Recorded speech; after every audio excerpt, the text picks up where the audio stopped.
John Anderson, at 85 years old, was simply looking for a quiet morning. After all the battles he had faced, some on the battlefield, others in the streets of everyday life, it was only fair to expect a peaceful breakfast at a small local cafe. But fate had other plans. As he walked into the cafe, his steps were slow but steady, a reflection of a man who had weathered many storms. He calmly approached the counter and made his order, with the ease of someone who had long mastered patience. Yet, what met him wasn't the warm reception one might expect for a veteran of his stature. The owner, a younger man with a stiff, cold demeanor, glanced at John and, without hesitation, refused to serve him. His reasoning? John's skin color. The room grew tense, and though John's face remained calm, there was a flicker of deep disappointment in his eyes, one that spoke of decades of silent struggle. John stood there, his hand still resting on the counter, as if weighing the gravity of the moment. The years of service to his country, the sacrifices made, and the dignity with which he carried himself, all seemed to be dismissed in an instant due to something as arbitrary as the color of his skin. The silence in the cafe was deafening. Onlookers exchanged awkward glances, unsure of whether to intervene or stay silent. But John didn't raise his voice. He didn't need to. His presence alone spoke volumes, and perhaps that was the most unsettling part for the owner. The prejudice that simmered beneath the surface of Ashwood now spilled into the open, exposing an ugly truth that had long been hidden. And so, there John stood, a man of quiet strength, in the face of an age-old injustice. Ashwood was one of those towns where everything seemed fine on the surface, where people waved at each other on the streets, and the community appeared close-knit. But beneath that polite facade, there were unspoken divisions, prejudices that had festered quietly for years. When John Anderson walked into that cafe, those hidden feelings came bubbling up to the surface. The owner's refusal to serve him wasn't just an isolated act of discrimination. It was the manifestation of something much deeper, generations of biased thinking, passed down like a family heirloom. John's calm in the face of such blatant racism made the situation even more profound. There was no shouting, no dramatic outburst, but the tension in the room was palpable. It was as if the very air had thickened, forcing everyone in the cafe to confront a reality they'd long been avoiding. For the people sitting in that cafe, watching this scene unfold, it was a moment of reckoning. There was no more room to pretend that everything was fine. Some shifted uncomfortably in their seats, realizing they had been complicit in the town's unspoken prejudices by staying silent for so long. A few whispered nervously, eyes darting between John and the owner, as if unsure of what to do next. And then there were those who couldn't help but reflect on the fact that Ashwood had always been like this, that the only difference now was that someone had dared to make the ugliness visible. John, with his quiet dignity, had become the catalyst for that change. The very fabric of the town was being tested in that small cafe, and though no one could see it at the time, this moment would be the start of something much bigger, a shift that would shake Ashwood to its core. Just when it seemed like the cafe would remain silent, the door swung open with a heavy creak. A group of bikers walked in, clad in worn leather jackets, and the unmistakable look of men who had seen their share of battles, both on the field and in life. These weren't just any bikers. They were fellow veterans, men who knew John not just as a friend, but as a brother in arms. The moment they saw what was happening, the mood shifted. Without saying a word, they moved closer to John, their presence a statement in itself. They weren't the type to stand by and watch one of their own be treated with disrespect. One of them, a tall man with a gruff voice, turned to the owner and said, "Is this how you treat a man who served this country?" His words hung in the air, heavier than the tension that had already filled the room. The owner stammered, caught off guard by the sudden shift in power dynamics. But the veterans weren't there for a confrontation. They were there for something much bigger: solidarity. Another biker, with a softer tone, placed a hand on John's shoulder and said, "You don't stand alone, brother." Not here, not anywhere. It was a simple gesture, but the meaning behind it was profound. The onlookers watched as the mood in the cafe changed from one of uncomfortable silence to a powerful sense of unity.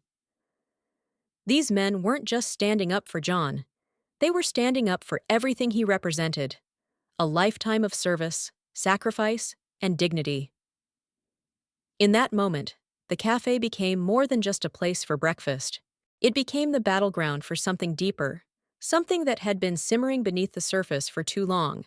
And for the first time, the community was forced to take a stand. Word of the incident at the cafe spread quickly through Ashwood. What was once just a quiet corner spot for coffee and pastries became the center of controversy. People in the community couldn't ignore what had happened, and it wasn't long before the cafe's reputation took a hit. Customers began to dwindle. The owner, once confident and dismissive, found himself on the receiving end of growing pressure. Those who had stayed silent for too long now voiced their concerns. Boycotts were organized, and the message was clear. There was no place for racism in Ashwood anymore. Eventually, the cafe's financial struggles became impossible to ignore, and with his business failing, the owner had no choice but to sell. Here's where the story takes an unexpected turn. The very bikers who had stood up for John on that fateful day decided to purchase the cafe. They didn't just want to own a business, they wanted to transform it into something that symbolized everything they had fought for: unity, respect, and inclusion. The walls, once cold and indifferent, were repainted with vibrant colors. The menu was revamped to include dishes from different cultures, a reflection of the diverse community they sought to embrace. And the atmosphere? It shifted from one of exclusion to a warm, welcoming place where everyone felt at home. The transformation wasn't just physical, it was symbolic of the change happening within the town itself. The cafe had gone from a place of division to a beacon of hope, where conversations about respect and equality could thrive. The cafe's grand reopening was nothing short of a community event. What was once a space of division had now transformed into a symbol of unity. And at the heart of this transformation was John Anderson, the veteran whose quiet strength had sparked change. The bikers, now cafe owners, invited John as the guest of honor. When he stepped through the doors, the same doors where he had once been denied service, the room erupted in applause. The people of Ashwood had come to recognize what John stood for, not just as a man, but as a symbol of resilience.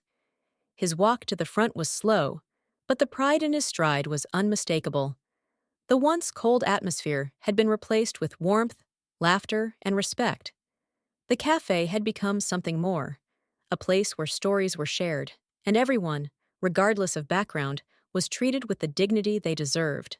What made the event even more powerful was the way the community embraced this second chance. The new cafe wasn't just about good food and coffee anymore.